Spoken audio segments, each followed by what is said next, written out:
Hello everyone and welcome back to Prestige Reef. Today is the end of day 6. There's not going to be a great deal to show you today because the carpenter was only here for half a day and James is here by himself. So yeah, because Dave had to work today. So there's, I have seen it, there is some stuff to show you, but it's not probably as exciting as usual. When I take you in a minute, like I said this in one of the previous videos, you have to remember that it's not finished yet. Because what happens every week is the comment section goes, yeah, that's not going to work. You're going to trip over those pipes. Well, today I get to show you what I've done with the pipes. It's kind of like, imagine you bought a new house and what you've done, and this house is in the process of being built. So you can't move in yet. So you take one of your friends there and you say to them, look, I've just bought this house. And they go, yeah, but it hasn't got any windows. And you go, no, it's okay. It's okay. It's going to have some windows. And they go, oh, okay. And then they go, but it hasn't got a door either. And you go, no, it will. It's not finished. It will have a door. So trust me, there are lots of things which haven't been done yet, but I will get there. It's just, unfortunately, it just takes time. So I don't mind, obviously, people commenting. It's just, it's, as I said, I get a lot of comments where people were saying things that have been thought about, but it's just unfortunate. It just takes time to put them into place. There's a couple of other things to show you as well. I have a new toy which is upstairs, which I will take you in there in a minute. And this morning something very unfortunate happened with the Red Sea tank. Hopefully it will be okay. It's looking a little bit grumpy compared to the other one, but many of you will know that I have 2 OG bounce mushrooms, and I will show you what happened. 1 second. Right, so there are the bounce mushrooms, and what happened this morning was this guy, who's my Halloween urchin, decided to pick up this frag and was walking around with it. As you can see, I've stuck it down well and truly very well this time. And although it was walking around with it, it seemed to have stopped on top of this bounce mushroom. So this one is doing all right, but this one is a little bit grumpier than usual today. It looks much better than it did this morning, but obviously when you've got a mushroom that's that expensive, it does start to concern you. The only other update with the Red Sea tank is in my 1,000 litre tank, there's a few colonies where they've grown so large that they are shading out some of the bits at the bottom. This is my Duncans, for example. Both these 2 pieces are from the same colony. This piece was at the bottom getting shaded, and this piece wasn't. What I've done is I've started to cut away some of the bits that are in the shade and stick them in the Red Sea tank. I've done exactly the same with my candy cane coral, which is why I now have loads of it. So, as you can see. But yeah, let me take you upstairs and then just to show you my new toy, and then I will take you outside. Right, those of you that saw my first video will know that this is the room which I keep all the stuff that will eventually be on the Mega Build, and this is my new toy. So this is a Gryphon Aquasaur XL. It's the 42-inch version. I saw a lot of people online who bought the smaller version wishing that they got the bigger one. So I thought I'd just spend a little bit extra money, and the reason they want the bigger one is for larger colonies. It's just all the only difference is the space that's here. For those of you who don't know, it's basically a tile cutter which has been designed to be used with water so that the coral can stay wet, and it just minimises the amount of stress that the coral's under while fragging it. Speaking of the website, many of you will notice there's not an awful lot on there at the moment. That is not my intention. It's just the problem is there is such a huge demand for the corals that I can't grow them quickly enough at the moment with obviously my existing system. So as soon as the Mega Build's finished, the aim is so that there will always be corals on there at all times. Because I get fed up of seeing corals on websites and it says sold out. And that's exactly what my website is at the moment, and I never intend it to be that.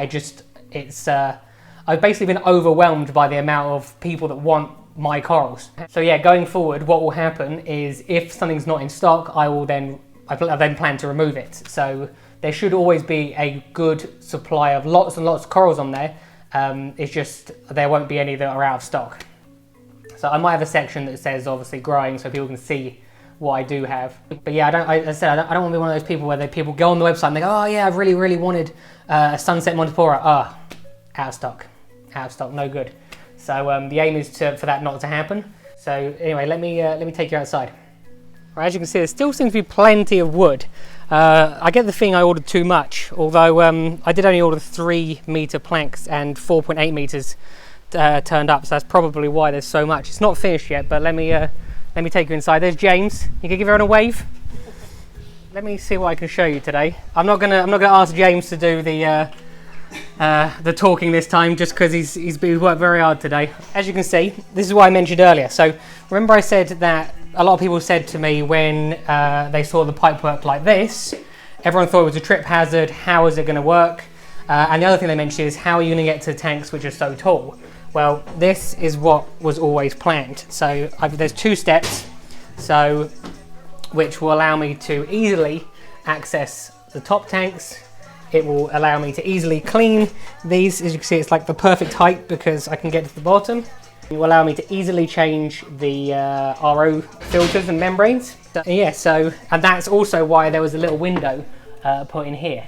It allows me to see when the filter stocks are full, while still allowing access to many of the valves, or all the valves. The next step of this process is to have everything clad. Now, I'm not sure how that's going to work yet. I would like to have some doors here. I thought about having paneling which could be removed, but I'm one of the people that, I'll be honest with you, I'm a little bit lazy, and the chances are if I have paneling which I can remove, I will then just take it off and leave it off. For it to stay looking nice, I will probably need to have doors put in place. This step is being done next week, I believe. And then around here is where there's been the biggest change. So you remember last week I told you that I was having a 100 litre barrel for KH. It turned out that I've actually got a 140 litre barrel for KH, so I will probably only have to change it basically every 5 or 6 months. This is going to be the RO barrel for the tanks, for these tanks. And then this is going to be calcium and magnesium, which are both 50 litres. What James has done is James has plumbed them in. So all these are connected to the big RO barrel when you first walk in on the right. All I need to do is turn a valve and it will fill them back up with water. Now, this other 140 litre container is for the Red Sea tank, which, as I mentioned in the last video, the plan is to have have pipes or a 1/4 inch hose to run up the wall, through the ceiling, over to my house, and then over the roof, and then in through the back of the Red Sea tank. This is, it appears to be very high at the moment, but again, there's going to be a step here. This is where the sink is going to be, and there's going to be this is where the saw is going to be, and then there's going to be the little quarantine tank here. There, as you can see, is the sink, which should go in next week. I ordered a worked surface to go in, but unfortunately didn't arrive this week, so Luke wasn't able to fit that bit, so he focused on something else. And then this is I wanted to go, it's a reasonably fancy tap. I got it so cheap, it was on eBay. So it's basically one of those ones that is bendy, which means I will be able to clean the protein skimmers easily. And then this is obviously this is clearly not finished. so the pipes are not going to be bent like this, but there's going to be 2 more coral trays similar to this one here and then one here. And the final addition, which I asked James to put in today, was that's the hole, or just where the water's going to come through, the mains water. But these are going to be where the protein skimmer.